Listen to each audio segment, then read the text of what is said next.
الحمدللہ رب العالمین والعاقبۃ للمتقین والصلاة والسلام علی سید الانبیاء والمرسلین اما بعد فاعوذ باللہ من الشیطان الرجیم بسم اللہ الرحمن الرحیم اللہم صلی علی سیدنا شفیعنا و مولانا محمد معدن الجود والکرم۔ الحمدللہ آج 2022 کی آخری رات، آخری شام، آخری چند گھڑیاں اور آخری لمحات ہیں، اور کچھ لمحوں کے بعد سال تبدیل ہو کر 2023 ہو جائے گا۔ آج 31 دسمبر کا آخری دن ہے، تو کیوں نہ یہ اس سال کی جاتی گھڑیوں میں اللہ کے کاملین بندے اور جو اولیاء اللہ ہیں ان کا ذکر خیر کیا جائے۔ الحمدللہ ہمارا سلسلہ تذکرہ صوفیہ نقشبند جاری ہے، اور ہم نے اپنے پچھلے سلسلوں میں الحمدللہ بہت سارے نقشبندی بزرگوں کا ذکر خیر کیا ہے۔ آج اسی سلسلے کو آگے بڑھاتے ہوئے ہم نے ویسے پچھلا جو سلسلہ کیا تھا بابا سماسی رحمۃ اللہ تعالی علیہ کا ذکر خیر تھا، اور ان سے اب فیضیابی حاصل کرنے والے جو بزرگ ہیں حضرت خواجہ شمس الدین امیر کلال رحمۃ اللہ تعالی علیہ، ان کا ذکر خیر کرتے ہیں۔ آئیے اپنے سلسلے کو آگے بڑھاتے ہیں کہ عشق کی آتش سے کر پختہ میرا ظرف گلی، سید میر کلال رہنما کے واسطے۔ حضرت خواجہ امیر کلال رحمۃ اللہ تعالی علیہ، یہ مشہد کی ان کا ایک واقعہ ہے، وہ میں آپ کے پہلے گوش گزار کر دوں کہ آپ پہلوانی کا شوق رکھا کرتے تھے اور بہت معروف پہلوان تھے، کہ مشہد کے نوائی بستی رامتن کے نوجوانوں کا محبوب مشغلہ پہلوانی تھا، اور وہ صبح و شام اکھاڑے میں ورزش کرنے میں مصروف مشغول رہتے تھے۔ شہر کے عام لوگ ان نوجوان پہلوانوں کے فن پہلوانی پر بڑا لطف اندوز ہوتے تھے، محظوظ ہوتے تھے، دیکھنے کے لیے اکھاڑے میں جمع رہتے تھے۔ اور آج یوں ہی حسب دستور، حسب معمول بڑے پیمانے پر یہاں پہلوانی ہو رہی تھی۔ ہزارہا لوگ دور دراز سے، دیگر علاقوں سے سفر کر کے اکھاڑے کے ارد گرد جمع ہوئے تھے، کیونکہ آج اس علاقے کا سب سے نامور اور گراں قدر پہلوان اکھاڑے میں اپنی پہلوانی کا جوہر دکھانے میں مشغول تھا۔ سارے تماشائی اس کے فن پہلوانی سے معزوز و لطف اندوز ہو رہے تھے۔ اسی درمیان بارش قافلہ مردان خدا کا ایک نورانی قافلہ وہاں سے گزر رہا تھا، کہ پیش پیش چلنے والے بزرگ کا انفرادیت نمایاں تھی، قد و قامت کے لحاظ سے بھی اور رخ زیبا کی نورانیت کے اعتبار سے بھی۔ آپ جانتے ہیں کہ وہ بزرگ جو اس نورانی قافلے کا سپہ سالار تھا وہ حضرت بابا سماسی رحمۃ اللہ تعالی علیہ تھے۔ اب آپ جو اکھاڑے کے اندر جب ایسے مشہور و معروف پہلوان کا جو منظر دیکھنے کے لیے بھیڑ لگی تھی، جمع تھے لوگ دور دراز سے، جو ہے نا وہ مجمع اکٹھا کر کے جو کھڑا تھا، تو اس نورانی روحانی وجدانی قافلے کا جو امیر تھا بابا سماسی رحمۃ اللہ تعالی علیہ، بڑے بزرگ یہ معروف تھے، اور وہ ان بھیڑ کے اندر کھڑے ہو کر وہ گویا کے تماشبین میں شامل ہو گئے۔ اور جب ان مردان خدا کے قافلے گزر اکھاڑے کے قریب سے ہوا، تو اس قافلے کے سالار جسے لوگ خواجہ محمد بابا سماسی کے نام سے جانتے تھے، وہ بالکل نزدیک آ کر باقاعدہ تماشیوں میں شامل ہو گئے، اور ایک دیوار کے سائے میں ٹھہر کر اس توانا اور نوجوان کی پہلوانی میں محو ہو گئے۔ لوگوں نے جب انہیں دیکھا تو سخت حیران ہوئے کہ کسی خدا رسیدہ بزرگ کا آخر ایسی جگہ کیا کام، یہ تو بدتیوں کے کام ہے، اور اہل بدت کے اس طرح کے جو نا وہ کام دیکھنا، کھڑے ہونا گویا کہ ان کا ساتھ دینے کے مترادف ہے۔ تو لوگ بڑے حیران ہوئے، اور یہاں تک کہ ایک مرید نے بڑی ہمت جتا کر جو نا حضرت کی جو نا وہ آخر اس نے حضرت کی بارگاہ میں جو نا پوچھ ہی لیا آپ کے مرید نے کہ یا شیخ، آپ کو ان لوگوں میں جو بدت میں مشغول ہیں آخر کیا دلچسپی ہے؟ تو حضرت بابا سماسی رحمۃ اللہ نے فرمایا کہ اس میدان میں ایک مرد اور اس شکار گاہ میں ایک ایسا شکار ہے کہ جس کے علم و فضل سے اس زمانے کے عوام ہی نہیں بلکہ کاملین زمانہ بھی فیضیاب ہوں گے۔ واہ کمال دیکھیے کہ بس ہم اسی شکار کے انتظار میں گھات لگائے ہوئے ہیں کہ کاش وہ ہمارے جال میں آ پھنسے۔ سننے والے ہنسنے لگے اور گویا کے مذاق اڑانے لگے کہ آج درویش کا دماغ چل گیا ہے جو اکھاڑے میں آ کر ولی ڈھونڈ رہا ہے۔ لیکن خادم تو خادم ہی تھا، جو بڑا مطیع و فرما بردار تھا۔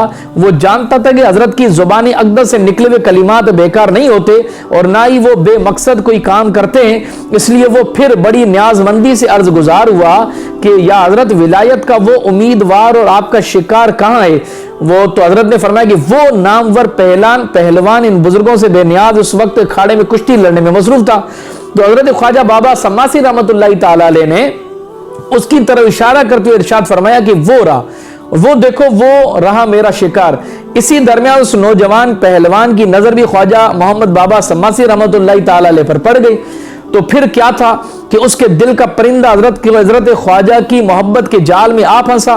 حضرت خواجہ بابا سماسی رحمۃ اللہ تعالی علیہ نے اسے اپنی قوت جاذبہ سے اپنی طرف کھینچ لیا اور چپ چاپ واپس چلے گئے۔ اب وہ جو پہلوانی کے جوہر دکھانے میں مشہور تھا، حضرت امیر کلال کا ہی ذکر خیر چل رہا ہے اور میری مراد وہی ہے، تو وہ جو پہلوان تھا کہ انہوں نے اپنے جسم سے مٹی جھاڑی، کپڑے پہنے اور اس مرد مجاہد بابا سماسی رحمت اللہ تعالی علیہ وہاں سے گزر گئے، تو ان کے پیچھا کرتے کرتے ان کے آستانے پر آ پہنچا اور دروازہ کھٹکھٹایا تو اندر سے بابا سماسی رحمت اللہ تعالی علیہ نے فرمایا کہ کون ہے؟ تو پھر آپ نے جو نے پوچھا کہ کون؟ تو پھر جواب ملا کہ حضرت میں اکھاڑے کا پہلوان ہوں۔ تو پھر بابا نے پھر پوچھا کہ کس لیے آئے ہو؟ عرض کی اچھا خود ہی آگ لگا کر اب آنے کا مقصد پوچھ رہے ہیں؟ گویا کہ بقول شاعر کیوں آنکھ ملائی تھی، کیوں آگ لگائی تھی، اب رخ کو چھپا بیٹھے کر کے مجھے دیوانہ۔ حضرت بابا نے خوش ہو کر دروازہ کھولا اور فرمایا میرا شکار میرے پاس آ گیا اور اب یہی رہے گا۔ یعنی حضرت بابا سماسی رحمۃ اللہ نے اس پہلوان کو اسی وقت طریقہ عالیہ نقشبندیہ کی تلقین کی اور ہمیشہ کے لیے اپنی فرزندی میں قبول کر لیا۔ یہ بزرگوں کے کمال ہیں کہ کیا آپ جانتے ہیں کہ یہ نامور پہلوان کون تھا؟ یہ پہلوان وہی تھا جنہیں دنیا طریقت و معرفت خواجہ امیر کلال کے نام سے یاد کرتی ہے۔ بابا نقشبند حضرت خواجہ باؤدین نقشبند رحمت اللہ تعالی علیہ نے بھی انہی امیر کلال سے فیض حاصل کیا تھا۔ آپ کا نام شمس الدین اور والد ماجد کا نام امیر حمزہ ہے۔ آپ سید النسب سید ہیں اور آپ کا شجرہ جو ہے نبی کریم رؤوف رحیم صلی اللہ تعالی علیہ وآلہ وسلم سے جا ملتا ہے۔ اور اسی طرح سے آپ کی ولادت قصبہ سوخار جو قصبہ سما سے 5 فرسنگ یعنی 15 میل کا یہ فاصلہ ہوتا ہے۔ سوخار جو آپ کی مطلب جو علاقہ تھا وہاں سے جو سماس جو تھا اس علاقے میں 15 میل کا فاصلہ تھا۔ اب آگے اندازہ کیجئے کہ اس فاصلے کو جب آپ ذہن میں رکھیں گے تو حضرت بابا سماسی کے پیچھے کس طرح سے کون سی نماز کس طرح سے پہنچتے تھے یہ بھی سننے والا واقعہ ہوگا، انشاءاللہ آگے ذکر آئے گا۔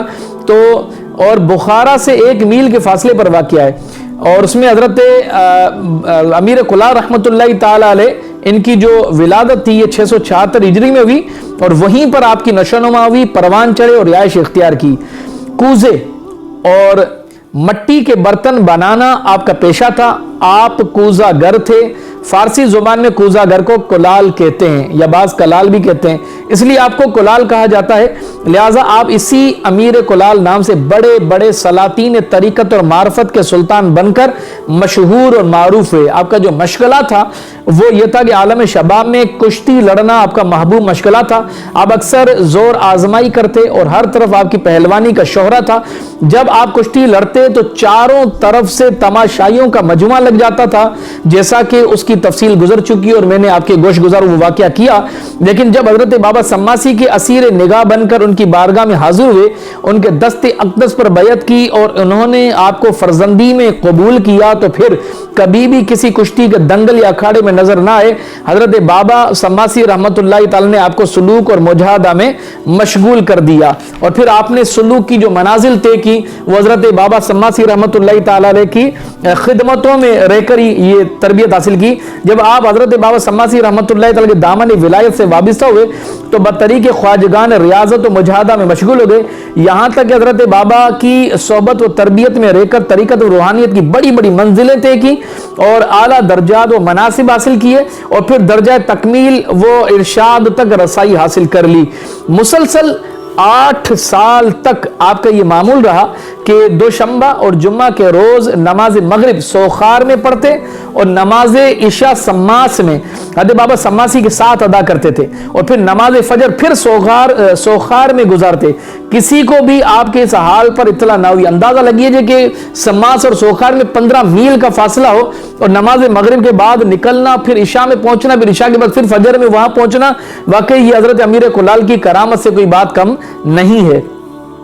آپ 20 سال تک اپنے پیر و مرشد حضرت بابا سماسی رحمت اللہ تعالی علیہ کی خدمت میں رہے، اور جب درجہ کمال کو پہنچ گئے تو سوخار واپس آئے اور نکاح کر کے حضور اقدس صلی اللہ تعالی علیہ وآلہ وسلم کی پاک بارگاہ کی سنت کی ادائیگی سے سب کو دوش ہو گئے۔ پھر پوری توجہ و انہماک کے ساتھ بنی نوع انسان کی بھلائی و رہنمائی میں مصروف ہو گئے۔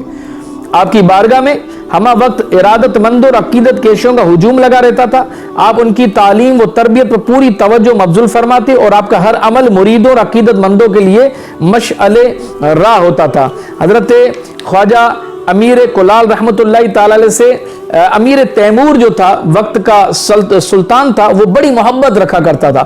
ایک دفعہ امیر تیمور نے سمرقند میں قیام کیا تو اس نے اپنا ایک قاصد آپ کی خدمت میں روانہ کیا کہ آپ یہاں قدم رنجاں فرمائیں اور اپنے قدم مبارک سے اس ملک کو شرف یاب فرمائیں، کیونکہ ہمارا آنا دشوار ہے کہ ان الملوک اذا دخلوا قریۃ افسدوها، کہ قرآن کریم سورہ نمل کی آیت تھی کہ بے شک بادشاہ جب کسی بستی میں داخل ہوتے ہیں تو اسے تباہ کر دیتے ہیں۔ اب یہ امیر تیمور نے قاصد کے ذریعے حضرت کی بارگاہ میں یہ پیغام بھیجا کہ اگر آپ بڑی نظر عنایت فرمائیں تو آپ ہماری پاس جو ہے نا قدم رنجا فرمائیں، ورنہ اگر بادشاہ آئے گا تو پھر بڑے تکلفات کا معاملہ بنے گا۔ وہ قاصد آپ کی خدمت میں اس وقت حاضر ہوا جب آپ اپنی عقیدت کیشوں اور ارادت مندوں کے درمیان تشریف فرماتے۔ وہ اپنا عریضہ پیش کرتے ہوئے یوں گویا ہوا کہ حضرت، میں سمرقند سے بحکم امیر تیمور آپ کی بارگاہ میں اس لیے حاضر ہوا ہوں تاکہ آپ میرے ساتھ سمرقند تشریف لے چلیں۔ آپ نے فرمایا آپ نے امیر سے جا کر کہہ دو کہ میں سمرقند نہیں آ سکتا۔ قاصد نے کچھ سوچ کر پھر عرض کیا کہ حضور، کم از کم آپ کسی اور کو میرے ساتھ بھیج دیں جو آپ کی نمائندگی کر سکے۔ آپ نے فرمایا ٹھیک ہے، میں اپنے بیٹے امیر عمر کو تمہارے ساتھ بھیج رہا ہوں، وہ میری نمائندگی کرے گا۔ تو پھر آپ نے اپنے بیٹے کو کچھ نصیحتیں فرمائیں، فرمایا کہ ہو سکتا ہے کہ وقت کا سلطان تمہیں بہت ساری جو ہے نا وہ جا و جلال کے ساتھ وہ بہت ساری جو ہے نا وہ شہر یا جگہیں یا جواہر، پیسے، دولت اور ملکیت اور زر اور زمین دینا چاہے، لیکن کسی چیز کو قبول نہ کرنا کہ درویشوں کا یہ کام نہیں ہے۔ امیر عمر نے عرض کی کہ ابا جان، میں آپ کی نصیحتوں کو گرا باندھ لیا ہے، انشاءاللہ آپ کو ہرگز مایوس نہ کروں گا۔ پھر امیر عمر قاصد کے ساتھ سمرقند روانہ ہو گئے، اور جب امیر عمر آپ کے جو صاحبزادے تھے حضرت امیر کلال کے، تیمور کے پاس پہنچے تو تیمور نے ان سے آپ کے بارے میں پوچھا۔ امیر عمر نے کہا ابا جان درباروں میں حاضر نہیں ہوتے۔ تیمور نے کہا ٹھیک ہے، اگر وہ اسی میں خوش ہیں تو یہی صحیح۔ امیر عمر چند روز سمرقند میں رہے، پھر واپسی کی جب اجازت طلب کی تو امیر تیمور نے کہا کہ میں نے تمام بخارا تمہیں عطا کر دیا۔ کمال دیکھیے، عقیدت اور محبت سلطان کی تھی، ولیوں سے تھی، بہت سارے اولیاء سے امیر تیمور محبت کیا کرتے تھے، لیکن حضرت بابا امیر کلال رحمت اللہ علیہ خاص نسبت اور محبت تھی آپ کو، تو آپ نے ان کے صاحبزادے کو کہا کہ پورا بخارا تمہارے حوالے کر دیا۔ امیر عمر نے کہا افسوس کہ میں اسے ہرگز قبول نہیں کر سکتا۔ تو تیمور نے پوچھا وہ کیوں؟ پھر کہا اچھا ٹھیک ہے، پورا نہیں تو کم از کم حصہ تو قبول کر لو۔ امیر عمر نے کہا یہ بھی نہیں ہو سکتا، ارے میں جاگیر تو کیا کوئی انعام نقد بھی قبول نہیں کر سکتا، کیونکہ یہ چیزیں ہم درویشوں کی شائن شان نہیں۔ امیر تیمور نے بے بس ہو کر کہا تو پھر میں حضرت امیر کے مناسب حال کیا تحفہ بھیجوں؟ وقت کے حکمرانوں کو بھی اس امیر تیمور کو جو امیر عمر نے یعنی حضرت امیر کلال کے صاحبزادے نے جو نصیحت کی، یہ اپنے جو ہے نا وہ سمجھ لو کہ قلوب کے اندر بٹھا کر گرا باندھنا چاہیے کہ کیا زبردست نصیحت کی۔ جو وقت کے بڑے بڑے حکمران ظالم بنے ہوئے ہیں اور جو اپنی رعایا کو پوچھتے نہیں ہیں، انہیں چاہیے کہ اس امیر تیمور اس وقت کے سلطان کو جو نصیحت ملی وہ اپنی ذات کے لیے بھی اس نصیحت پر عمل کریں۔ حضرت امیر عمر جو حضرت امیر کلال کے صاحبزادے تھے، امیر تیمور کو کہا کہ ان کا تقرب، جب امیر عمر نے کہا کہ بادشاہوں کا منصب اپنے زیر انتظام علاقوں اور لوگوں میں عدل و انصاف قائم کرنا ہے۔ اگر تم چاہتے ہو کہ درویشوں کے دل میں تمہارا قرب حاصل ہو جائے تو عدل اختیار کرو اور تقوی کو اپنا شعار بنا لو، کیونکہ ان چیزوں سے تم نہ صرف یہ کہ امیر کلال کا قرب حاصل کر لو گے بلکہ اللہ جل وعلا اور اس کے پیارے حبیب صلی اللہ تعالی علیہ وآلہ وسلم کی مقرب اور محبوب بن جاؤ گے۔ اندازہ کیجئے کہ حضرت امیر عمر جو حضرت امیر کلال کے صاحبزادے تھے، وقت کے سلطان کو نصیحت کی کہ عدل اور انصاف اپنی رعایا کی خیر خبر میں اپنا وقت گزارو، کہ یہ اولیاء کے قرب کو حاصل کرنے کا ذریعہ بھی بنے گا اور اللہ جل و علا اور اس کے پیارے حبیب علیہ السلام کا تقرب حاصل کرنے میں بھی بہت زیادہ جو ہے نا فائدہ مند رہے گا۔ تو یہی ہمارے وقت کے بڑے بڑے جو حکمران ہیں جو آج بھولے بیٹھے ہیں کہ شاید یہ منصب ہمیشہ نہیں رہے گا، وہ آج ہیں، کل ہو سکتا ہے کہ قبر کی اندھیری کوٹھڑی کے اندر وہ پہنچ جائیں، اور یقیناً ایسا ہوگا تو وہ اپنے اس جو وقت جو ان کے ہاتھ میں اللہ نے دیا ہے، منصب دیا ہے، اسے نہ بھولیں۔ اللہ تبارک و تعالی ہمیں حضرت امیر کلال رحمۃ اللہ تعالی کا فیضان نصیب فرمائے۔ یہ پارٹ 1 انشاءاللہ، بقیہ حصہ ہم اگلے پارٹ کے اندر کریں گے۔ اس کے اندر آپ کے خلفاء اور مریدین اور آپ کی کرامات اور آپ کی جو ہے نا وصال کا جو واقعہ ہے وہ انشاءاللہ آپ کے گوش گزار کریں گے۔ تب تک کے لیے مجھے اجازت دیجیے۔ اللہ تبارک و تعالی ہمیں حضرت بابا سماسی رحمۃ اللہ تعالی علیہ کے اس محبوب نظر جو مرید تھے، کامل تھے، حضرت امیر کلال رحمۃ اللہ تعالی علیہ کا فیضان ہم تمام پر جاری فرمائے۔ وآخر دعوانا الحمد للہ رب العالمین۔